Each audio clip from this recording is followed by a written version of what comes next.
ഗാസയിൽ മാധ്യമപ്രവർത്തനം ഭീകരവാദത്തിന്റെ കവചമാകുന്ന ജിഹാദി ജേർണലിസ്റ്റിനെ കുറിച്ചുള്ള ഞെട്ടിക്കുന്ന വാർത്തകളാണ് ഇപ്പോൾ റിപ്പോർട്ട് ചെയ്തിരിക്കുന്നത്.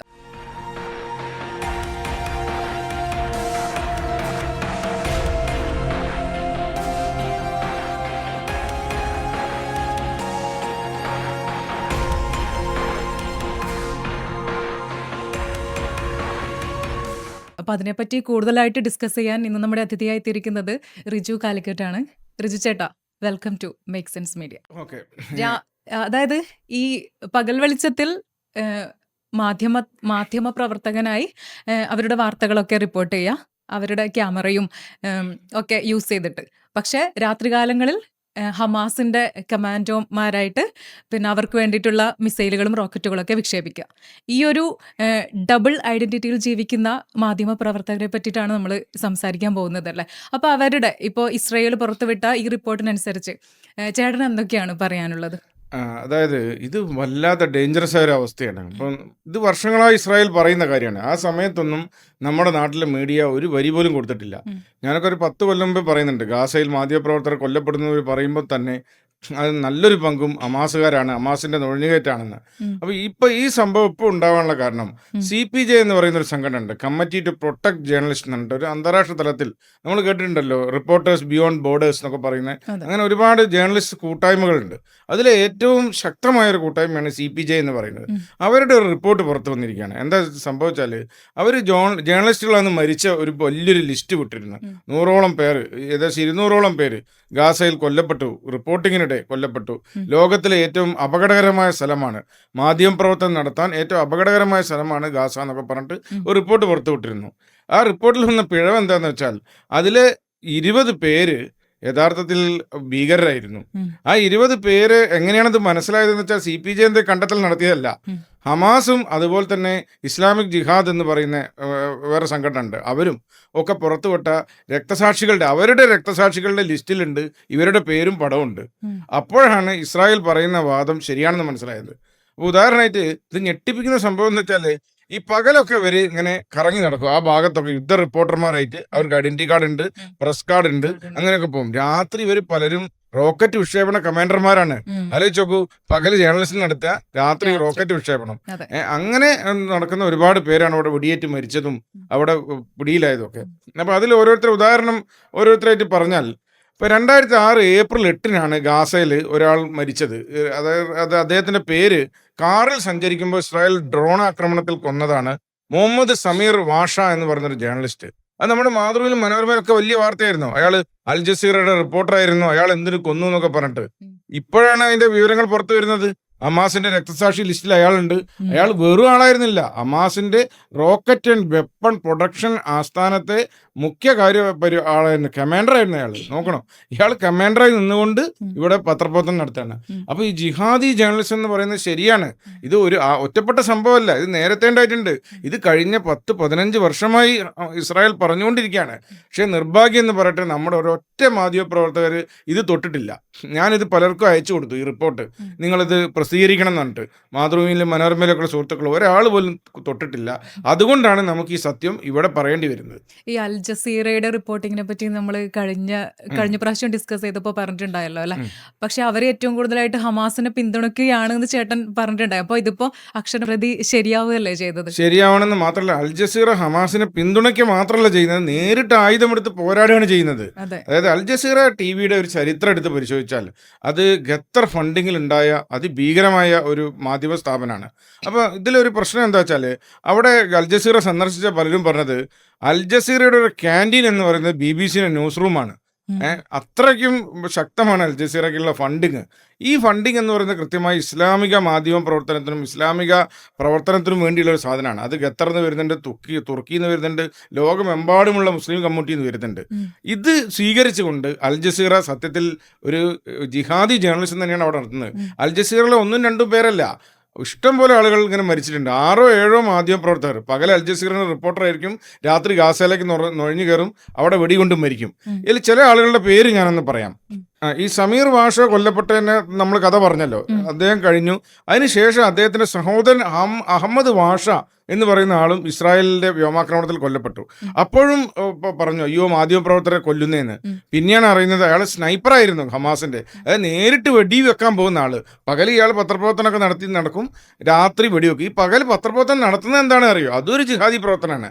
ഈ വ്യാജ വാർത്തകൾ നിരന്തരമായി ഉണ്ടാക്കുക. ഇസ്രായേൽ കുട്ടികളെ വെടിവെച്ച് കൊന്നു, ഇസ്രായേൽ അത് ചെയ്തു, ഇത് ചെയ്തു. അതായത് ഒരു പ്രദേശത്തേക്ക് ഒഴിഞ്ഞു പോകണമെന്ന് ഇസ്രായേൽ ആവശ്യപ്പെട്ടിട്ട് അവിടുത്തെ തുരങ്കം തകർക്കാൻ വേണ്ടി ഇസ്രായേൽ സൈന്യം ശ്രമിക്കുന്നതിന്റെ ഇടയിൽ ബൈ പ്രോഡക്റ്റ് ആയിട്ട് ഒരു മരണം ഉണ്ടായാൽ പോലും അവരത് ഇസ്രായേൽ വെടിവെച്ച് കൊന്നു പറഞ്ഞിട്ട് വ്യാജ കഥകൾ അൽ ജസീറ ഇഷ്ടം പോലെ ഉണ്ടാക്കിയിട്ടുണ്ട്. ഞാൻ മുമ്പ് നമ്മൾ പറഞ്ഞിരുന്നു ഒരു കുട്ടിയെ വെടിവെച്ച് കൊന്നു പറഞ്ഞിട്ട് വ്യാജ കഥയായിരുന്നു. എങ്ങനെയായിരുന്നു കേരളത്തിൽ വന്നിരുന്നു വാർത്ത? അതായത് ഭക്ഷണം കൊടുത്ത ഉടൻ തന്നെ ഇസ്രായേൽ സൈന്യം ഒരു കുട്ടിയെ വെടിവെച്ചു കൊന്നു. പക്ക ഫേക്ക് സ്റ്റോറി. അത്ര സാധനങ്ങൾ ഉണ്ടാക്കും.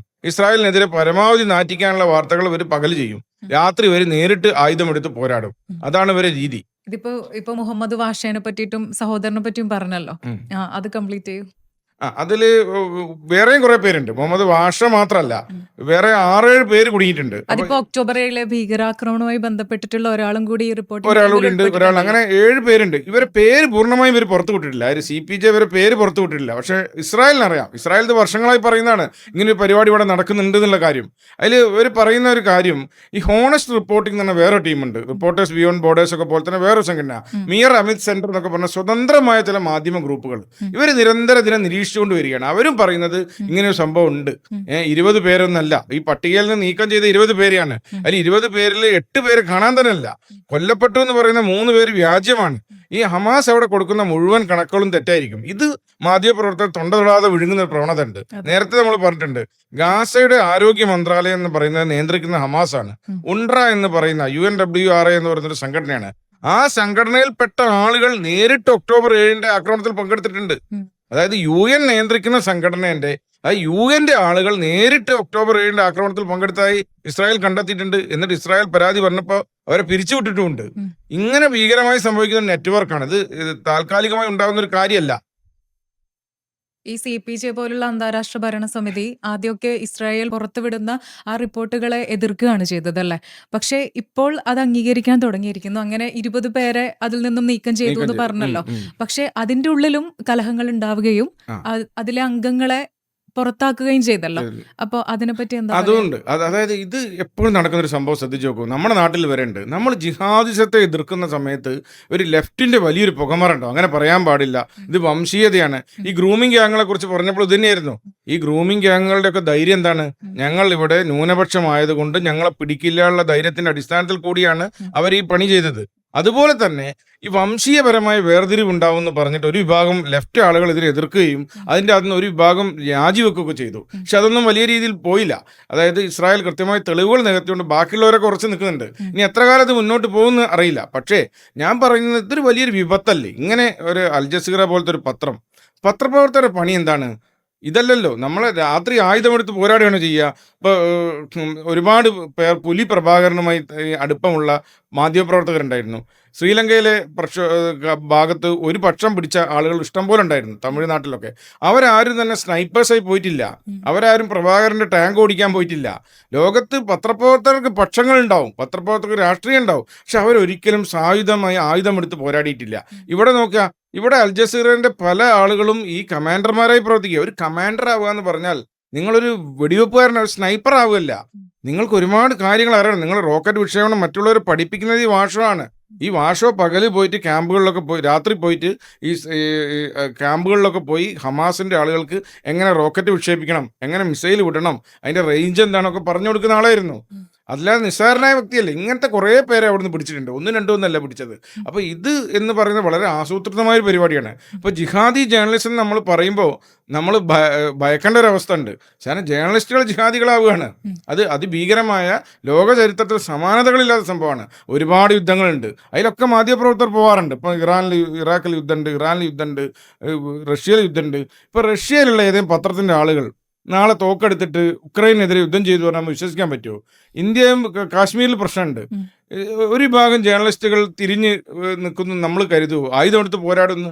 ഇത് സമാനതകളില്ലാത്ത സാധനം. ഈ സാധനം എവിടുന്നാണ് വരുന്നത്? അതാണ് നമ്മൾ പറയുന്നത്. കഴിഞ്ഞ വീഡിയോയിൽ നമ്മൾ പറഞ്ഞത് ഹമാസ് ജീവിക്കുന്നത് മസ്തിഷ്കത്തിലാണ്.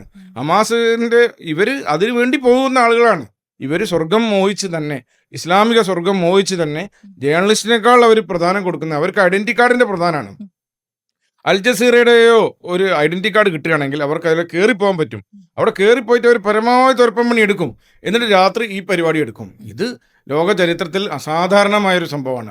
ഇപ്പൊ ചേട്ടൻ നേരത്തെ സൂചിപ്പിച്ചു ഒരു പ്രത്യേക പക്ഷം ചേർന്നുള്ളതാണ്. അതായത് ഇപ്പോൾ ഇടത് ഇസ്ലാമിസ്റ്റ് നെറ്റ്വർക്കിംഗ് ഈ CPJ പോലുള്ള ഇത്രയും വലിയ അന്താരാഷ്ട്ര ഭരണസമിതിയെ സ്വാധീനിക്കുന്നുണ്ട് എന്ന് ചേട്ടന് തോന്നിയിട്ടുണ്ടോ?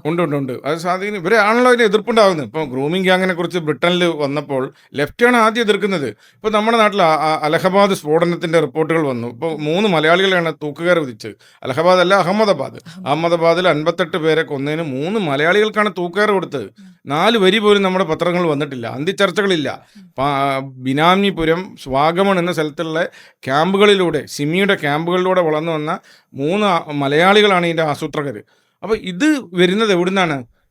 അത് ഒരേ ആശയമാണ്.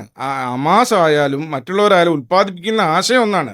അപ്പോൾ ഇത് വന്ന സമയത്ത് ഈ 3 മലയാളികൾക്ക് തൂക്കുകയറിട്ടപ്പോൾ അതിന് പ്രതിരോധം ഉയർത്തുന്ന ഇവിടുത്തെ ലെഫ്റ്റാണ്. ഇവിടുത്തെ ലെഫ്റ്റ് എന്ന് പറയുന്ന ആളുകൾ പറയുന്നത് ഇത് മോഡി ഗവൺമെന്റിന്റെ പരിപാടിയാണ്, അങ്ങനെ എങ്ങനെയാണ് എന്തെല്ലാം നെറേറ്റീവുകൾ വരുന്നു. ഇതേ പരിപാടി തന്നെ അവിടെയും വരുന്നു. ഇസ്ലാമോ ലെഫ്റ്റ് എന്ന് പറയുന്ന ആളുകൾ അവിടെയും ഇതേ പരിപാടി ഒപ്പിക്കുകയാണ്. ഇപ്പൊ CPJന്റെ കണ്ടെത്തലുകൾ അവരെതിർക്കുകയാണ്. ഇത് വംശീയമായി പറയാൻ പാടില്ല. പിന്നെ വേറൊരു വാദമാണ് സ്വാതന്ത്ര്യ സമരവാദം. ഇത് ഗാസയിൽ ഒരാൾ മരിച്ച ഒരു ജേർണലിസ്റ്റ് ഗാസക്കാരനാണ്. അപ്പോൾ ഇവർ പറയുന്നത് ഗാസയുടെ സ്വാതന്ത്ര്യ സമരത്തിൽ അയാൾ പങ്കാളി, അതിലെന്താണ് തെറ്റെന്നാ. അയാളുടെ പണി മാധ്യമപ്രവർത്തനമാണെന്നുള്ളത് പറയുന്നില്ല. അയാൾ മാധ്യമപ്രവർത്തനം എന്ന വ്യാജേനയാണ് ഈ പണിയെടുക്കുന്നത്. അയാൾക്ക് എന്താ നേരിട്ട് ഹമാസാണ്, ഞാൻ സ്വാതന്ത്ര്യ സമരമാണ്, ഹമാസിന് വേണ്ടി നേരിട്ട് പോരാടണം, നേരിട്ട് ഫൈറ്റ് ചെയ്യുക. അതല്ലേ ആണത്വം, അതല്ലേ ഒരു ഇതെന്ന് പറയുന്നത്, സത്യസന്ധത പറയുന്നത്. അതിന് പകരം മാധ്യമപ്രവർത്തകന് ലേബലിട്ട് അവർക്ക് കുറേ ഗുണങ്ങളുണ്ട്. ഹമാസിന് വേണ്ടി ചാരപ്പണി എടുക്കുക നന്നായിട്ട്.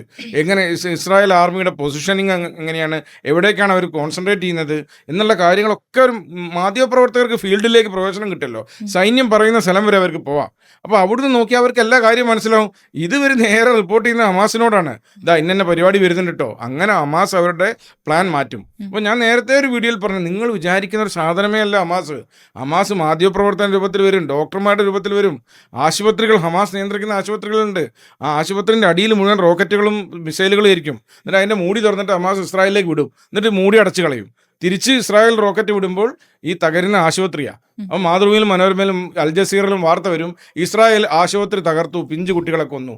ഇത് തന്നെയാണ് സ്കൂളിൻ്റെ അടിയിലും ഹമാസാണ്. ഹമാസ് എന്ന് പറയുന്നത് ലോക ചരിത്രത്തിലെ സമാനതകളില്ലാത്തൊരു ഭീകരവാദ സംഘടനയാണ്. അതുകൊണ്ടാണ് ഇസ്രായേലിനെ പോലെ ഇത്രയും അടിക്ക് കണ്ണിന് കണ്ണ് പല്ലിന് പല്ല് കാരണം അടിക്കുന്ന രാജ്യമാണ് ഇസ്രായേൽ. ഇസ്രായേലിന് പോലും ഹമാസിനെ ഒതുക്കാൻ പറ്റാത്തത് അതിൻ്റെ കോംപ്ലക്സിറ്റി കൊണ്ടാണ്. അത് വേഷം മാറി പല രൂപത്തിൽ വരും, പല രീതിയിലുള്ള കള്ളക്കഥകൾ പറയും. പ്രൊപ്പഗൻഡ വിങ് തന്നെ ഉണ്ട് ഹമാസിന്. മരിച്ചവരുടെ കണക്ക് മാറ്റി, 13 വയസ്സുള്ള കുട്ടി മരിച്ചാൽ അത് 27 വയസ്സാക്കും. ശവങ്ങൾ കൊടുത്തതിൽ പോലും, ബന്ദികളുടെ ശവങ്ങൾ പോലും ഡ്യൂപ്ലിക്കേറ്റ് കൊടുത്തു. എല്ലാം കള്ളക്കണക്ക് ഹമാസ് ഉണ്ടാക്കുക. ഓർമ്മയുണ്ടോ UN പറഞ്ഞത് 35,000 കുട്ടികൾ ഉടൻ മരിക്കുന്നതിനിട്ട് മുമ്പ് UN ഒരു വലിയൊരു പ്രസ്താവന ഉണ്ടായിരുന്നു, പട്ടിണി കാരണമെന്ന്. ഗാസയിലെ കണക്ക് നോക്കുമ്പോൾ പട്ടിണി തന്നെയല്ല. അവിടെ ഓരോ ദിവസവും 100-200 ട്രക്കുകൾ വരുന്നുണ്ട്. യൂറോപ്യൻ യൂണിയൻ്റെ സഹായമുണ്ട്, അമേരിക്കൻ്റെ സഹായമുണ്ട്, UNൻ്റെ സഹായമുണ്ട്. എന്നിട്ടും ഗാസയിൽ പട്ടിണിയുണ്ട് എന്ന് കേരളത്തിലെ നല്ലൊരു ഭാഗം, കേരളത്തിലല്ല ലോകത്തിലെ തന്നെ നല്ലൊരു ഭാഗം വിശ്വസിക്കുന്നുണ്ട്. ഗാസയിൽ പട്ടിണിയുണ്ടെന്ന്. അമ്മമാർ തടിച്ചു കൊഴുക്കുകയാണ് ഗാസയിൽ, കുട്ടികൾക്ക് മാത്രം പട്ടിണി. ലോകത്തിൽ ഒരു സ്ഥലത്തും അങ്ങനെ ഉണ്ടാവില്ല. അത് വ്യാജ പട്ടിണിയാണ്. അത് വിശ്വസിപ്പിക്കാൻ ഹമാസിന് കഴിയുന്നില്ലേ? ആ കഴിയുന്നവരെ പ്രൊപ്പഗൻഡ വിങ് കൊണ്ടാണ്. അതേ പ്രൊപ്പഗൻഡ വിങ്ങാണ് ജിഹാദി ജേർണലിസ്റ്റിലും വർക്ക് ചെയ്യുന്നത്. ഇപ്പോൾ വ്യാജ വാർത്ത എന്ന് പറഞ്ഞു. ഇപ്പോൾ ഇപ്പോൾ വ്യാജ വാർത്ത എന്ന് പറഞ്ഞു. ഇപ്പോൾ CPJ പോലുള്ള ഇത്രയും ശക്തമായ സംഘടന ഗാസയിലെ മാധ്യമപ്രവർത്തകരുടെ ഡാറ്റാബേസ് പൂർണ്ണമായിട്ട് പരിശോധിക്കാനായിട്ട് പറഞ്ഞിട്ടുണ്ട്.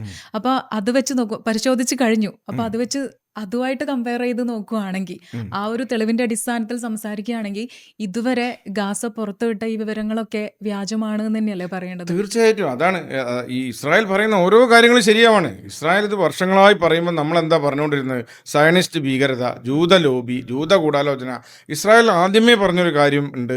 ഈ പറയുന്ന ഇപ്പോഴും ലോകത്ത് ഇപ്പോഴും പലരും പറയുന്ന നെറേറ്റീവാണ്, ലോകത്ത് ഏറ്റവും അധികം മാധ്യമപ്രവർത്തകർ കൊല്ലപ്പെടുന്ന സ്ഥലമാണ് ഗാസ. മാധ്യമപ്രവർത്തനം ഏറ്റവും ദുഷ്കരമായ ഒരു മേഖലയാണ് ഗാസ. ഇതിന്റെ യാഥാർത്ഥ്യം എന്താണ്? അതായത് ഈ വാർ സോണിലേക്ക് സർക്കാർ സൈന്യം പറയുന്ന ഒരു ഏരിയയിലേക്ക് മാത്രമേ പോകാൻ പറ്റുള്ളൂ. ഇപ്പൊ ഇറാനും അമേരിക്കയും തമ്മിൽ യുദ്ധം നടക്കുന്നതിന്റെ നടുക്ക് നിരോധിത മേഖലയിൽ പോയി വായ പൊളിച്ചിരുന്നാൽ തലയിൽ ബോംബ് വീഴൂലേ? അതുപോലെ തന്നെയാണ് ഇവിടെ പറ്റുന്നത്. ഇവർ പലരും വാർത്തകൾ ചോർത്തിയെടുക്കാനുള്ള ഉത്സാഹത്തിന്റെ ഭാഗമായിട്ട് ഈ പ്രൊഹിബിറ്റഡ് വാർ സോണിലേക്ക് കയറുകയാണ്. അങ്ങോട്ട് മാധ്യമപ്രവർത്തകരെ ആരെയും പ്രവേശിച്ചിട്ടില്ല. വാർ സോണിലേക്ക് നിങ്ങളെ പ്രൊട്ടക്റ്റഡ് ആയിട്ട് പോലീസിന്റെ സഹായത്തോടെ ആർമിയുടെ സഹായത്തോടെ കൊണ്ടുപോകും. എന്നിട്ട് അവിടെ കാണിച്ചത് തിരിച്ചുകൊണ്ടുവരിക. ഇവർ പലരും അതിനപ്പുറം നിൽക്കുന്നതുകൊണ്ടാണ് വെടിയേൽക്കുന്നത്. മാറി വെടിയുണ്ടാവും. ഇസ്രായേലിനെ സംബന്ധിച്ച് ഫിയർ സൈക്കോസിന്റെ അങ്ങേ തലയിൽ ജീവിക്കുന്ന രാജ്യമാണ്. ഏത് രീതിയിലാണ് ബോംബാക്രമണങ്ങൾ ഉണ്ടാവുക, ഏത് രീതിയിലാണ് ഹമാസ് വരിക എന്ന് അവർക്കറിയില്ല. ഒരു ചെറിയ ഉദാഹരണം പറഞ്ഞാൽ, ഈ പറഞ്ഞ ഒക്ടോബർ 7 ആക്രമണത്തിൽ ബന്ദിയാക്കി പിടിച്ച കുറച്ച് പേരുണ്ട്.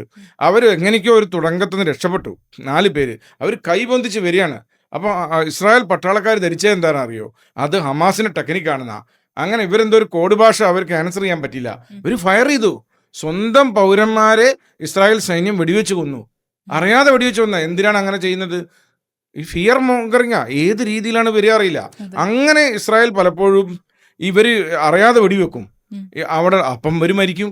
അപ്പോൾ അങ്ങനെയാണ് വാർ സോണിൽ, നിരോധിതമായ വാർ സോണിലേക്ക് പോവുകയാണ്. ഇപ്പോൾ ഇന്ത്യയും കാശ്മീരിലൊരു ഭീകരാക്രമണം നടക്കുകയാണ്. സൈന്യം അവിടെ ഓപ്പറേഷൻ ചെയ്യാണ്. നമ്മുടെ മാധ്യമപ്രവർത്തകർ എവിടെയാണ് നിൽക്കുക? സൈന്യം പറഞ്ഞ സ്ഥലത്താണ് നിൽക്കുക. അതിൻ്റെ ഉള്ളിലേക്ക് എൻക്രോച്ച് ചെയ്ത് കയറി ഫോട്ടോ എടുക്കാൻ പോയാൽ ഓന് വെടി കിട്ടും. അതുകൊണ്ടാണ് ഗാസ കുരുതിക്കളാവുന്നത്. മാധ്യമപ്രവർത്തകർ ഗാസയിൽ മരിക്കുന്നുണ്ടെങ്കിൽ ഒന്ന് വേറെ തരത്തിലുള്ള മാധ്യമപ്രവർത്തകരുണ്ട്, സീരിയസ് ആയിട്ട് ഈ സാഹസികമായി വാർത്തകൾ എടുക്കാനുള്ള ഒരു ആക്രാന്തമുള്ള ഒരു ആളുകൾ. അവർ സാഹസികമായി അകത്ത് പോയിട്ട് വെടികൊള്ളുന്നു. രണ്ടാമത്തെ ജിഹാദികളാണ്. ഒരു വേഷം മാറി പ്രസ് എന്നുള്ള ഇതൊക്കെ ഇട്ടിട്ട് സ്റ്റിക്കറൊക്കെ ഇട്ടിട്ട് പോയിട്ട് വെടികൊള്ളുകയാണ് ചെയ്യുന്നത്. പക്ഷെ അത് പറയുമ്പോൾ എനിക്ക് ചോദിക്കാനുള്ളത്, സാധാരണ ഈ ജേർണലിസ്റ്റുകൾക്ക് ഇതുപോലെ യുദ്ധമുഖത്തേക്ക് പോകുമ്പോൾ അന്താരാഷ്ട്ര സുരക്ഷയും അതുപോലെ പ്രസ് ജാക്കറ്റും യൂസ് ചെയ്യാൻ പറ്റുമല്ലോ. പക്ഷെ അത് ഈ വിഭാഗക്കാര് ഇതുപോലുള്ള ചാരപ്പണിക്ക് യൂസ് ചെയ്യുമ്പോഴല്ലേ പ്രശ്നം ഉണ്ടാകുന്നത്? ദുരുപയോഗം ചെയ്യുന്നു, ചാരപ്പണി ഉപയോഗിക്കുന്നു. അവർ ഈ പ്രസ് ജാക്കറ്റ് ഇട്ട് നിന്നിട്ട് അവർ ചെയ്യുന്ന പണി ചാരപ്പണിയാണ്. അവർ സൈന്യത്തിന് മൂവ്മെന്റുകൾ കൊടുക്കുന്നു. കൃത്യമായി എവിടേക്കാണ് പോകുന്നത്, എങ്ങനെയാണ് വരുന്നത്, എല്ലാ കാര്യങ്ങൾ, ഏതാണ് ആയുധങ്ങൾ ഉപയോഗിക്കുന്നത്, അടുത്ത മൂവ്മെന്റ് എന്താണ് എന്നുള്ള കാര്യങ്ങളൊക്കെ നിരീക്ഷിക്കും. അതറിഞ്ഞുകൊണ്ട് ഇസ്രായേൽ പലപ്പോഴും മോക്ക് ചെയ്യുകയും ചെയ്യും. അങ്ങോട്ട് പോയി ഇങ്ങോട്ട് വരും സൈന്യമൊക്കെ. അങ്ങനെയുള്ള പല പരിപാടികളുണ്ട്. അപ്പോൾ ഇത് വളരെ റൂട്ടഡ് ആയിട്ടുള്ള, വളരെ ആഴത്തിലുള്ള ജിഹാദി ജേർണലിസ്റ്റ് എന്ന് പറയുന്നത് അൽ ജസീറ മാത്രമല്ല പറ്റുന്നത്. വേറെയും കുറേ ടീമുകളുണ്ട്, ചെറുകിട പത്രങ്ങളുണ്ട് ഒരുപാട്. ഈ പ്രസ് അക്രഡിറ്റേഷൻ കിട്ടാൻ വലിയ പണിയൊന്നുമില്ല. ആ മാധ്യമപ്രവർത്തകരുടെ കമ്മിറ്റിയിൽ കയറിക്കൂടി, നമ്മുടെ നാട്ടിലെ KUWJ പോലെ അവിടെയൊക്കെ സംഘടനകൾ ഉണ്ടാവും. അതിൽ കയറിക്കൂടി ഐഡന്റിറ്റി കാർഡ് വാങ്ങിയാൽ പിന്നെ മാധ്യമപ്രവർത്തനായി. പിന്നെ അവർക്ക് ഗസയിലേക്ക് പോവാം. അവർക്ക് എൻട്രി ആയി. ആ എൻട്രി വെച്ച് ദുരുപയോഗം ചെയ്യാണ്. പിന്നെ മാറി കൊല്ലപ്പെട്ടു പോയ ആളുകളുണ്ട് കേട്ടോ. ഈ ഫിയർ സൈക്കോസിന്റെ ഭാഗമായിട്ട് ഇൻഫർമേഷൻ കിട്ടുന്നു, ഭീകരവാദികൾ വരുന്നു എന്ന് ധരിച്ചിട്ട് ഇസ്രായേൽ ഫയർ ചെയ്തത്, അത് മാറിപ്പോയതൊക്കെ ഉണ്ട്. അതൊക്കെ കൊളാറ്ററൽ ഡാമേജ് ആണ്. അതിന്റെ അടിസ്ഥാന കാരണക്കാരാണ് ഹമാസ് ആണ്. ഈ ഹമാസ് ഈ കളി കളിക്കുന്നതുകൊണ്ടല്ലേ ഈ പ്രശ്നം വരുന്നത്. കുട്ടികൾ മരിക്കുന്നത് എങ്ങനെയാണ്? കുട്ടികളെ മനുഷ്യ കവചായി ഉപയോഗിക്കുന്നതുകൊണ്ടല്ലേ കുട്ടികൾ മരിക്കുന്നത്. അപ്പോൾ അതുപോലെ തന്നെ ജേർണലിസ്റ്റുകളെ ഇവരൊരു ഇതിന് ഉപയോഗിക്കുകയാണ്, പ്രത്യേക രീതിയിൽ ജേർണലിസ്റ്റുകളെ ഈ രീതിയിൽ ഉപയോഗിക്കുകയാണ്. അപ്പോൾ ഇതൊരു ജിഹാദി ജേർണലിസത്തിൻ്റെ ഒരു അപകടമാണ് ഇനി ഞാൻ പറയാൻ പോകുന്നത്. ഈ ജിഹാദി ജേർണലിസം എന്ന് പറഞ്ഞൊരു മനസ്സാണ്. ഇപ്പോൾ നമ്മുടെ മീഡിയ വണിൻ്റെ സി ദാവൂദും സംഘവും നയിക്കുന്ന അടുപ്പൂട്ടി ചർച്ചയൊക്കെ കാണുമ്പോൾ നമുക്ക് പേടിയാവും. പലപ്പോഴും അവർക്ക് യാതൊരു ഒളിച്ചു വെക്കലും ഇല്ല. ഒരു കണക്കിന് നിഷ്കളങ്കരാണ്. അവരുടെ മനസ്സിലുള്ള വർഗീയത അവരതേപടി പുറത്ത് പറയും. അവർ പച്ചക്കങ്ങ് പറയും നമ്മൾ ഹമാസിൻ്റെ കൂടെയാണ്. ഞാൻ ആലോചിക്കുകയാണ്, നമ്മുടെ നാട്ടിലായിരുന്നു ഈ യുദ്ധം നടക്കുന്നതെങ്കിൽ വെച്ചാൽ ദാവൂദൊക്കെ ഇങ്ങനെ തന്നെ ഇരിക്കും. പകല് മീഡിയ വണ്ണിൽ അടുപ്പൂട്ടി ചർച്ചയൊക്കെ നടത്തി മൂപ്പര് വലിയൊരു തോക്കൊക്കെ ആയിട്ട് റോക്കറ്റൊക്കെ വിട്ട് പോവും. അവർ പറഞ്ഞ് അങ്ങനെയൊക്കെയാണ് അവർ ചർച്ച നടത്തുന്നത്. യാതൊരു സത്യസന്ധതയില്ലാതെ പച്ചയ്ക്ക് മുസ്ലിം വർഗീയത പറയുന്ന അവർ അങ്ങനെ ചെയ്തില്ലെങ്കിൽ അത്ഭുതമുള്ളൂ. ഇതിപ്പോ ഈ ചരിത്രം പരിശോധിക്കുകയാണെങ്കിൽ അവർക്ക് വ്യക്തമാവൂലേ ഇപ്പൊ ഏത് രീതിയിലാണ് തെളിവുകൾ നമുക്ക് ലഭിക്കാതിരിക്കുക? അപ്പോൾ എന്തടിസ്ഥാനത്തിലായിരിക്കാം അവർ പാലസ്തീനെ സപ്പോർട്ട് ചെയ്യുന്നത്? തെളിവുകളോട് ഒരൊറ്റ ഇതുമില്ലല്ലോ, തെളിവുകളോട് യാതൊരു ആഭിമുഖ്യമില്ല. ഇത് പച്ചയായ വർഗീയതയാണ്. ഇത് ഈ ഇസ്രായേലും ഹമാസും തമ്മിലല്ല വിഷയം. ഇത് ജൂത മതകഥയിൽ നിന്ന്, ഇസ്ലാമിന് ജൂതനോടുള്ള വെറുപ്പ് നബിയിൽ നിന്ന് വന്ന സാധനമാണ്. അവസാനത്തെ ജൂതനെ കൊന്നൊടുക്കുന്നവരെ ഈ പരിപാടി തീരൂല. ഇപ്പൊ ഈജിപ്ത് പോലുള്ള രാജ്യങ്ങൾ ആദ്യം തന്നെ ക്യാമ്പ് ഡേവിഡ് ഒപ്പിട്ടല്ലോ, ഇസ്രായേലുമായി സന്ധി ഒപ്പിട്ടു. എങ്ങനെ ഒപ്പിട്ടത്? ഇവർ പലതവണ യുദ്ധം ചെയ്തിട്ട് ഇസ്രായേലിനെ ജയിക്കാൻ കഴിയാത്തതുകൊണ്ട് ഒപ്പിട്ടതാ. ജോർദാൻ ഇസ്രായേലിന്റെ കൂടെയാണ്, സൗദി ഇസ്രായേലിന്റെ കൂടെയാണ്, ഈ പറയുന്ന ഒരുപാട് ഇസ്ലാമിക രാജ്യങ്ങൾ ഇസ്രായേലിന്റെ കൂടെയാണ്. അത് ഇസ്രായേലിനെ അടിക്കാൻ പറ്റാത്തത് കൊണ്ട് ചേർന്നതാണ്. ഇനി എന്നും യുദ്ധം ചെയ്തു പോയാൽ മുന്നോട്ട് പോരാന്ന് കണ്ടിട്ടാണ്. അതൊരു വേറൊരു മനസ്സാ. എന്നാലും സമാധാനത്തിന് വേണ്ടി ഒരു യത്നിക്കുന്നുണ്ടല്ലോ. അപ്പോൾ ഇസ്രായേൽ എപ്പോഴും സമാധാനത്തിന് വേണ്ടി നിൽക്കുകയാണ്. അപ്പോൾ ഈ ഒരു മൈൻഡ് ഇത് രണ്ട് വ്യക്തികൾ തമ്മിലുള്ള പ്രശ്നമല്ല. ഹമാസും ഇസ്രായേലും തമ്മിലുള്ള പ്രശ്നമല്ല ഇത് മതപരമാണ് ഈ പ്രശ്നം. അവസാനത്തെ ജൂതനെയും ഈ അറേബ്യൻ പെനിൻസുലയിൽ നിന്ന് ഓടിക്കാതെ ഈ പരിപാടി അവസാനിക്കില്ല എന്നാണ് ഹമാസിന്റെ ചാർട്ടറിൽ എഴുതി വെച്ചത്. നമ്മുടെ പലരും തെറ്റിദ്ധാരണ എന്താണ്, ഹമാസ് ഗാസയ്ക്ക് സ്വാതന്ത്ര്യം ഉണ്ടാക്കാൻ വേണ്ടി ഉണ്ടാക്കിയ ഒരു സംഘടനയാണ്. അങ്ങനെയല്ല. അപ്പോൾ അതിന്റെ ഭാഗമാണ് ജേർണലിസ്റ്റ് വരുന്നത്. ഇത് ജേർണലിസ്റ്റ് ആവണമെന്നില്ല. ഒരു ഡോക്ടറാണെന്ന് വിചാരിച്ചോ, ഡോക്ടർ ജിഹാദിയാവും. ഒരു എഞ്ചിനീയർ ആവണമെന്ന് വിചാരിക്കും, എഞ്ചിനീയർ ജിഹാദിയാവും. അവസരം കിട്ടിയാൽ അവൻ കഴുത്തറക്കും. ഇതാണ് നമ്മൾ പറയുന്നത്, തലയിൽ കയറിയ ഒരു വൈറസാണ്. അപ്പൊ ജിഹാദി ജേർണലിസം എന്ന് പറയുന്നത് അൽ ജസീറ എന്ന സ്ഥാപനം അവിടെ ഉള്ളതുകൊണ്ട് വിസിബിളായി കാണുന്നു എന്നേ ഉള്ളൂ. ഇത് മനസ്സിലുള്ളിടത്തോളം കാലം ഇത് തലയിൽ നിന്ന് ഈ സാധനം എടുത്തു കളയണം. അവിടെയാണ് നമ്മളെ ആരിഫൊക്കെ ചെയ്യുന്ന ആ പ്രോസസ്സ് നമുക്ക് എടുത്തെടുത്ത് പറയേണ്ടത്. അവരൊക്കെ ചെയ്യുന്ന പരിപാടി ഈ ഡീ റാഡിക്കലൈസേഷൻ എന്ന സാധനമാണ്. നമ്മുടെ മസ്തിഷ്കത്തിൽ നിന്ന് ഈ മതം എന്ന സാധനത്തെ എടുത്തു കളയാണ് ചെയ്യുന്നത്. അത് മാത്രമേ ഉള്ളൂ ഇനി പോകുമ്പഴി. പക്ഷെ അങ്ങനെയാണെങ്കിൽ കൂടിയും ഇപ്പോ ആരിഫിന്റെ പേരിലും ഒരുപാട് പ്രശ്നങ്ങളാണല്ലോ വന്നുകൊണ്ടിരിക്കുന്നത്. മീഡിയ വണ്ണിന്റെ ഇപ്പൊ കഴിഞ്ഞ ദിവസം ഉണ്ടായ പ്രശ്നം അറിഞ്ഞില്ലേ ചേട്ടാ? അതെ അതെ അതെ, അത് സ്വാഭാവികമാണ്. അത് അങ്ങനെ തന്നെയാണല്ലോ ആഗോള വ്യാപകമായി പ്രതിരോധം ഉണ്ടാക്കുന്നത്. ഇപ്പോൾ ഹമാസിനെ നിശിതമായി വിമർശിക്കുന്ന ആഗോള വ്യാപകമായി ആഗോള തലത്തിലുള്ള ബുദ്ധിജീവികളെ എഴുത്തുകാരെയും ഒക്കെ തന്നെ ഒരു ഇസ്ലാമിനെ വിമർശകരാക്കി മാറ്റും. ഒരു ഇസ്ലാമിനെയാണ് വിമർശിക്കുന്നത്, അങ്ങനെയാണ് എങ്ങനെയാണ്. ഇപ്പൊ ഇസ്ലാമിനെ വിമർശിക്കുന്ന ആളുകളെ ഒരു മുസ്ലിങ്ങൾക്കെതിരെയുള്ള വിമർശനമാക്കി മാറ്റും. നമ്മൾ രണ്ട് സാധനമാണല്ലോ, ഇസ്ലാമിനെ വിമർശിക്കുന്നതും മുസ്ലിമിനെ വിമർശിക്കുന്നതും. ആരിഫ് എപ്പോഴും പറയുന്നത് ഇസ്ലാം എന്ന് പറയുന്നത്, മുസ്ലിങ്ങൾ എന്ന് പറയുന്നത് ഇസ്ലാമിന്റെ ഇരകളാണ്. അതുപോലെ ഹമാസിന്റെ ഇരകളാണ് ഗാസയിലെ ജനങ്ങൾ. ആ പാവം പിടിച്ച ജനങ്ങളേക്ക് ഇത്രയധികം ദ്രോഹം ചെയ്ത ജനത വേറെ ഉണ്ടോ? ഇപ്പൊ ഒന്ന് നോക്കുക, ഹമാസ് ഒന്ന് സഹകരിച്ചാൽ ഗാസ സിംഗപ്പൂർ സിറ്റി പോലെയാവില്ലേ? അവിടെ ജൂതനെ വെറുതെ വിടുക. ഈ വിശാലമായ ഭൂമിയിൽ ഒരു ചെറിയ സ്ഥലമല്ലേ നമ്മൾ ജൂതന് കൊടുത്തിട്ടുള്ളൂ, ഒരു ചെറിയ സ്ഥലം. അവിടെ അവൻ ജീവിച്ചോട്ടെ എന്ന്. ബാക്കി ലോകത്ത് എത്ര കിടക്കുന്നുണ്ട്, അവിടെ അവനെ ജീവിക്കാൻ വിട്ടിട്ട് ഗാസക്കാരും ഹമാസും ഇവരും തമ്മിൽ കെട്ടിപ്പിടിച്ചാൽ ഇസ്രായേൽ സഹായത്തോടെ തന്നെ കോടിക്കണക്കിന് രൂപ അവിടെ വരൂലേ, നിക്ഷേപങ്ങൾ വരൂലേ. ഈ തുരങ്കമൊക്കെ ടൂറിസ്റ്റ് ആക്കാം. ഹമാസ് അവിടെ കുഴിച്ചു വെച്ച തുരങ്കങ്ങളുണ്ട് ഗാസയിൽ. ഗാസൻ മെട്രോ എന്നാണ് പറയുക, ഡൽഹി മെട്രോയുടെ അത്ര ഉണ്ട് എന്ന് പറഞ്ഞത്. അതൊക്കെ കുഴിക്കാനുള്ള സാധനങ്ങൾ എവിടുന്നാണ് കിട്ടുന്നത്? അപ്പം നമ്മൾ വിചാരിച്ചൊരു സംഘടനയല്ല ഹമാസ്. അതുകൊണ്ടാണ് ഇസ്രായേലിന് പോലും ഹമാസിനെ അടിച്ചു വിടാൻ കഴിയാത്തത്. അത് ഹമാസ് ജീവിക്കുന്ന മനുഷ്യരിലാണെന്ന്. ലോകമെമ്പാടുമുള്ള മുസ്ലിങ്ങളിലെ നല്ലൊരു ഭാഗം ഇപ്പോഴും ഹമാസിനെ സപ്പോർട്ട് ചെയ്യുന്നുണ്ട്. ഒരു വെള്ളിയാഴ്ച പ്രാർത്ഥന നടന്നാൽ കേരളത്തിൽ നിന്ന് ഹമാസിന് വേണ്ടി എത്ര പൈസ പിരിയുന്നറിയോ? പുറമെ പറയുന്ന സെക്യുലർ ബുദ്ധിജീവികളെ പലരെയും ഒന്ന് തോണ്ടി നോക്കിയാൽ ഉള്ളുന്ന ഹമാസ് പുറത്തിയാടി വരും. ഹമാസ് അനുകൂലിയാണോ എന്ന് നമ്മൾ എസൻസിന്റെ വേദിയിൽ നിന്ന് ഒരു പ്രമുഖ എഴുത്തുകാരനോട് ചോദിച്ചിട്ട് അയാൾ വേദി ഇറങ്ങിപ്പോയ അവസരമുണ്ട്. ഇതല്ലേ നടക്കുന്നത്. അവസാനം നമ്മുടെ ഒരു കമ്മ്യൂണിസ്റ്റ് നേതാവായ KN പറഞ്ഞത് ജിഹാദിസം എന്ന് പറയുന്ന അത്ര മോശമല്ല, ജിഹാദി കമ്മ്യൂണിസ്റ്റ് എന്ന് പറയുന്നത് നല്ല കാര്യമാണെന്നൊക്കെയാ. അപ്പൊ ആഗോള വ്യാപകമായി ലെഫ്റ്റാണ് ഈ പ്രൊപ്പഗൻഡയ്ക്ക് കൊട പിടിക്കുന്നത്. അപ്പൊ ഇത് വലിയൊരു വിപത്താണ് ജിഹാദി ജേർണലിസം എന്ന് പറയുന്നത്. നമ്മുടെ മനസ്സിൽ നിന്ന് ഈ ദുഷിച്ച ചിന്ത, മതപരത എന്ന ചിന്ത എടുത്തു കഴിയുന്നിടത്തോളം കാലം ഈ സാധനം നിലനിൽക്കും.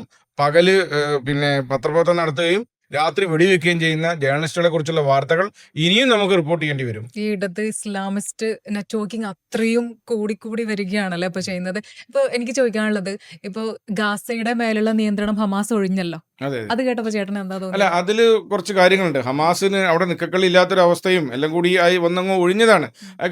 അതും ഇവിടെ മറച്ചു വെച്ച കാര്യമാണ്. ഈ ഗാസയുടെ നിയന്ത്രണം ഹമാസ് ഒഴിഞ്ഞുകൊണ്ട് വാർത്ത വന്നപ്പോൾ അതിന്റെ അടിയിൽ നിഷ്കളങ്കരായ പലരും കമന്റ് ചെയ്യുന്ന ഞാൻ കണ്ടു. അപ്പൊ ഹമാസ് അവിടെ ഭരിക്കുന്ന ആളാണല്ലേ, റൂളിംഗ് പാർട്ടിയാണ് ഹമാസ് ഉള്ള കാര്യം പോലും ഇവിടുത്തെ ആളുകൾക്ക് അറിയില്ല. ഇത് നമ്മൾ എത്ര കാലമായി പറയുന്നു. അപ്പുറത്ത് വേറെ ഫലസ്തീൻ അതോറിറ്റിന്റെ ആളുകൾ വേറെ ഉണ്ട്. ഫത്താ പാർട്ടിയൊക്കെ മുമ്പുണ്ടായിരുന്നു. അവരൊക്കെ അടിച്ചൊതുക്കിയിട്ടാണ് ഹമാസ് വന്നത്. ഹമാസ് എത്ര പേരെ കൊന്നിട്ടുണ്ട് അറിയോ? അത് ഇസ്രായേലിന്റെ തലയിലാണ് വരിക. ഹമാസിനോട് തെറ്റിക്കഴിഞ്ഞാൽ ഫയറാണ് അവിടെ വരുന്നത്. ചെറിയ കുട്ടികളെ, 9 വയസ്സുള്ള കുട്ടികളെ, 8 വയസ്സുള്ള കുട്ടികളെയും പിടിച്ചിട്ട് കുട്ടിപ്പട്ടാളം ആക്കുന്നു, ആർമിയാക്കുന്നു. ഹമാസ് അവിടെ പെൻഷൻ കൊടുക്കും ജിഹാദികൾക്ക്. അതായത് പുലിപ്രഭാകരനാണ് പൊട്ടൽ പരിപാടി തുടങ്ങിയത്, സ്വയം പൊട്ടിത്തെറിക്കുന്ന പരിപാടി തുടങ്ങിയത് LTT പ്രഭാകരനാണ്. അത് അനുകരിക്കുകയാണ് ഇവർ ചെയ്തത്, നമ്മുടെ ഹമാസ് ചെയ്തത്. എന്നിട്ട് ഇങ്ങനെ പൊട്ടിത്തെറിച്ച് മരിച്ചവരുടെ കുടുംബത്തിന് പെൻഷൻ ഉണ്ട്.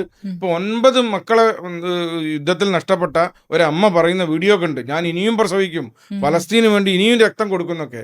ഇതൊക്കെ വെറും പ്രൊപ്പഗൻഡയാണ്.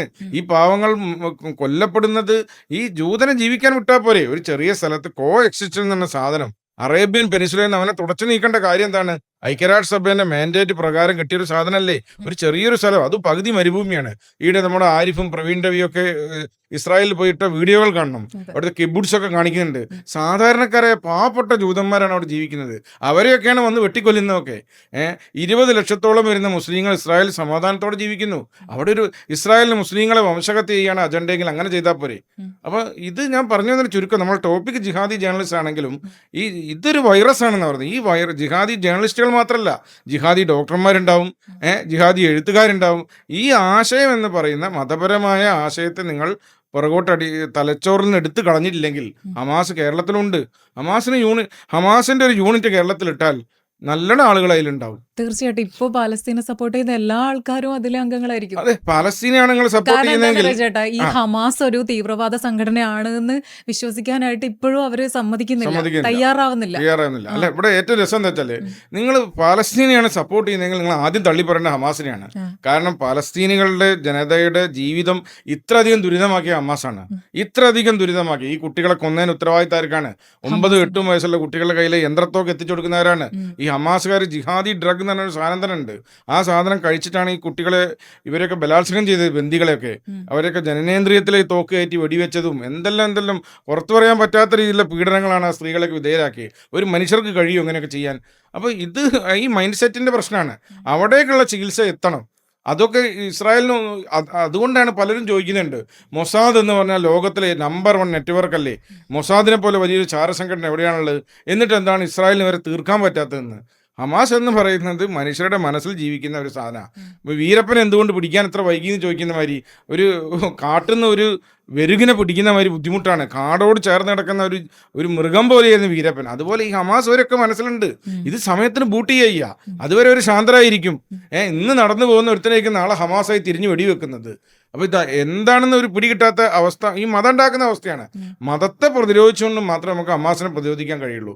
അല്ലാത്തടത്തോളം കാലം ജിഹാദി ജേർണലിസം തുടർന്നുകൊണ്ടേയിരിക്കും. അപ്പോൾ താങ്ക് യു ചേട്ടാ. ഈ ജിഹാദി ജേർണലിസ്റ്റുകളുടെ ഈ അഴിഞ്ഞാട്ടം അങ്ങനെ തന്നെ പറയാം അല്ലേ, അപ്പോൾ അത് എത്രയും പെട്ടെന്ന് അവസാനിക്കട്ടെ എന്ന് നമുക്ക് പക്ഷെ അതോടൊപ്പം അവസാനിക്കുന്നുള്ള യാതൊരു പ്രതീക്ഷ എനിക്കില്ല. കാരണം എന്താ വെച്ചാൽ ഇത് ഇനിയും തുടരാൻ തന്നെ നല്ല സാധ്യതയുണ്ട്. കാരണം ഇനിയും പത്രങ്ങളുണ്ട് അവിടെ. ഈ അൽ ജസീറ മാത്രമല്ല, ഇതിനായിട്ട് പത്രം ഉണ്ടാക്കുന്ന ടീം വരെ ഉണ്ട്. ഇങ്ങനെ നുഴഞ്ഞു കയറാനും വാർത്തകൾ ചോർത്താനും ഈ രാത്രി സ്നൈപ്പേഴ്സായി പ്രവർത്തിക്കാനും പകല് ഇതാവാനും വേണ്ടിയിട്ട് ഇതിൽ വലിയ ഇടിയാണ്. ഗാസയിലെ റിപ്പോർട്ടിങ്ങിന് വേണ്ടി വലിയ മത്സരം നടന്നുകൊണ്ടിരിക്കുകയാണ് മാധ്യമപ്രവർത്തകരുടെ ഇടയിൽ. ഇസ്രായേൽ ഒരു തവണ പത്രക്കാർ റെസ്ട്രിക്ട് ചെയ്തിട്ട് അതുപോലും പ്രശ്നമായി. അങ്ങനെ റെസ്ട്രിക്ട് ചെയ്യാൻ പാടില്ല, മാധ്യമ സ്വാതന്ത്ര്യത്തിൽ ഇടങ്കോലിടുന്നൊക്കെ പറഞ്ഞിട്ട്. അപ്പോൾ നമ്മളിത് വളരെ സൂക്ഷിച്ചും ശ്രദ്ധിച്ചും മുന്നോട്ട് കൊണ്ടുപോകേണ്ട ഒരു മേഖലയാണ്. ജിഹാദി ജേർണലിസം ഉടനൊന്നും അവസാനിക്കില്ല. ഞാൻ പറഞ്ഞല്ലോ, അതിൻ്റെ കാരണം ഈ വൈറസാണ്. ആ വൈറസ് ബാധയെ ഇല്ലാതാക്കാനുള്ള ആൻറ്റി വൈറസാണ് നമ്മളൊക്കെ ചെയ്യുന്ന പണി എന്നാണ് ഞാൻ വിശ്വസിക്കുന്നത്. പക്ഷെ കള്ളം സത്യത്തേക്കാൾ കൂടുതൽ പെട്ടെന്ന് വ്യാപിക്കും എന്നുള്ളതിന് തെളിവാണല്ലോ ഇത്. പക്ഷെ എന്ത് തന്നെയാലും സത്യം പുറത്തു വരുന്നു. അതാണല്ലോ അൽ ജസീറ റിപ്പോർട്ട് ചെയ്ത പല റിപ്പോർട്ടും തെറ്റാണെന്ന് ഇപ്പോൾ തെളിഞ്ഞുകൊണ്ട് വരുന്നത്. അപ്പോൾ അതുപോലെ നമുക്ക് ഭാവിയിൽ ഇതുപോലെ സത്യങ്ങൾ ഇനിയും നമ്മുടെ ലോകത്തിന് മുന്നിൽ തെളിയിക്കപ്പെടുമെന്ന് തന്നെ നമുക്ക് വിശ്വസിക്കാം. അത് വിശ്വസിക്കാൻ പറ്റും. അതിനൊരു പ്രശ്നം വെച്ചാൽ BBC ഒക്കെ അങ്ങനെ ചെയ്യും, സത്യം കൊടുക്കും കേട്ടോ. അവരൊരു വാർത്ത പൊളിഞ്ഞു പോയാൽ അത് കൊടുക്കും. ഇപ്പം പറഞ്ഞ ഈ CPJന്റെ റിപ്പോർട്ടൊക്കെ ഇവർ നന്നായി കൊടുത്തു. BBC കൊടുത്തു, ഡെയിലി മെയിൽ വന്ന വാർത്ത കൊടുത്തു, ന്യൂയോർക്ക് ടൈംസ് വാർത്ത കൊടുത്തു. പക്ഷെ മലയാളത്തിൽ വരുമ്പോഴാണ് ഈ പ്രശ്നം വരുന്നത്. ഇവർക്ക് എന്തിനാണ് ഈ പേടി, ആരെയാണ് ഭയക്കുന്നത്, സത്യം പറയാൻ എനിക്ക് മനസ്സിലാവുന്നില്ല. എന്തായാലും അങ്ങനെ മാറ്റം വരുമെന്ന് പ്രതീക്ഷിക്കാം. പക്ഷെ അവിടെ ഈ ഒരു കാര്യം കൂടി പറഞ്ഞ് നമുക്ക് വൈൻഡപ്പ് ചെയ്യാം. അതായത് മലയാളികൾ എന്താ ചെയ്യുന്നതെന്ന് വെച്ചാൽ ഇപ്പോഴും അവരെ നിരപരാധികളായ മാധ്യമ പ്രവർത്തകർ എന്ന് തന്നെയാണ് സംബോധന ചെയ്യുന്നത് അല്ലെ? അതെന്തുകൊണ്ട് അങ്ങനെ? അത് മലയാളികൾക്ക് കിട്ടുന്ന ഫീഡ്ബാക്ക് എങ്ങനെയാണ്? അതായത് നമുക്ക് എങ്ങനെയാണ് ഒരാളെ കുറിച്ചുള്ള ഒരു അഭിപ്രായം കിട്ടുന്നത്? അത് നാട്ടിൽ കുറച്ച് പേര് പറഞ്ഞുണ്ടാക്കുന്ന അഭിപ്രായം, അയാളെ കുറിച്ച് എഴുത്തുകളിലൂടെ വരുന്ന സാധനങ്ങൾ. അപ്പം മീഡിയയാണ് നമുക്കൊക്കെ പൊതുബോധം സൃഷ്ടിക്കുന്നത്. സാധാരണക്കാരായ മനുഷ്യൻ നെറ്റിലൂടെ സെർച്ച് ചെയ്ത് ഗാസ എന്താണ്, ഇസ്രായേൽ എന്താണ്, ഇസ്രായേലിന്റെ തുടക്കം എങ്ങനെയാണ് ഒന്നും പഠിക്കുന്ന ആളല്ല. നമുക്കത് മീഡിയ തരുന്നതാണ്. മറ്റൊന്നും മതപരമാണ്. അതായത് ജനിക്കുമ്പോഴേ നമ്മളൊരു മതം വരുന്നു, ആ മതത്തിന്റെ ആളാണ് ഹമാസ് എന്നുള്ള ബോധം. അതുകൊണ്ട് നമ്മുടെ കേരളത്തിലെ ഹമാസിന് നല്ലൊരു ഇത് കിട്ടുന്നത് മതപരമായ കാര്യമാണ്. പക്ഷെ അതിനെ ബ്രേക്ക് ചെയ്തുകൊണ്ട് ഹമാസാണ് ഇതിൻ്റെ ശാപം എന്ന് പറയുന്ന ഒരു തലമുറ ഇപ്പോഴും ഉണ്ട്. ഒരുപാട് പേര് അങ്ങനെ പറയുന്നു, വളർന്നു വരുന്നുണ്ട്. പണ്ടൊക്കെ എന്നെയൊക്കെ തമാശയ്ക്ക് ആളുകൾ കളിയാക്കിയായിരുന്നു. ഞാൻ CPM-ലൊക്കെ പ്രവർത്തിച്ചിരുന്ന സമയത്ത്, SFI-ലൊക്കെ പ്രവർത്തിച്ചിരുന്ന സമയത്ത് ഞാൻ മാത്രമായിരുന്നു ഒരു ഇസ്രായേൽ അനുകൂലി ഉള്ളത്. അപ്പോൾ ആളുകൾ തമാശയ്ക്ക് എൻ്റെ സുഹൃത്തുക്കളൊക്കെ പറയുന്നത്, ഇന്ത്യയിൽ 2 ഇസ്രായേൽ അനുകൂലികളുള്ളൂ, എഴുത്തുകാരനെന്ന് OV വിജയനും പിന്നെ ഒന്ന് നീയും, വേണമെങ്കിൽ എഴുത്തുകാരൻ ആനന്ദും ഉണ്ടാവും. ഇങ്ങനെ 3 പേര് ഇസ്രായേൽ അനുകൂലികളിലൊക്കെ പറയും. ആ അവസ്ഥ മാറിയില്ലേ? ഇപ്പോൾ ഒരുപാട് പേർ സോഷ്യൽ മീഡിയ വന്നു, ഇൻ്റർനെറ്റ് വന്നു, ഒരുപാട് പേരുടെ തലയിലേക്ക് വെളിച്ചെത്തുന്നു. ആ വെളിച്ചെത്തട്ടെ എന്നുള്ള നമുക്ക് തുടർന്ന് പ്രത്യാശിക്കാം. ഓക്കെ ചേട്ടാ, thank you. Okay, thank you.